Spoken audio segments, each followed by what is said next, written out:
নবীজি বলছে যদি কেউ ক্ষমা চাওয়ার পরে কোনো কেউ যদি ক্ষমা না করে, সেজন্য আমি নবীর সুপারিশ আশা না করে। খুব মারাত্মক কথা কিন্তু।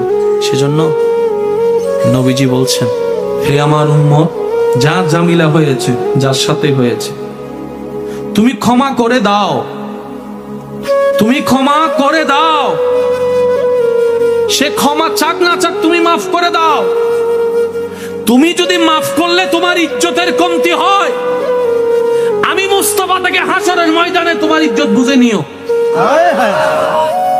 বিশ্বাস করেন, প্রতিশোধের যতটুকু শান্তি, তার চাইতে বড় শান্তি হচ্ছে মাফ করে দেওয়া। আমাকেও বলার দরকার নাই, কাউকে শোনানোর দরকার নাই। আপনার জীবনের সবচেয়ে বড় শত্রু যে ইনডোর হোক, আউটডোর হোক, ঘরের হোক, বাহির হোক, যার সাথে আপনার বনেও না, যার সাথে চেহারা দেখতে ইচ্ছে করে না, এরকম কেউ থাকলে শুধু মনে মনে আমার দিকে তাকাই হলো কথাটা রাখার জন্য, শুধু মনে মনে বলেন, যা তোরে মাফ করে দিলাম। দেখবেন আপনার মনে এটা কেমন যেন একটা শান্তি লাগা শুরু করবে। বিশ্বাস করেন ভাই, রাগ, হিংসা, অহংকার এগুলো শয়তানের জিনিস। এগুলা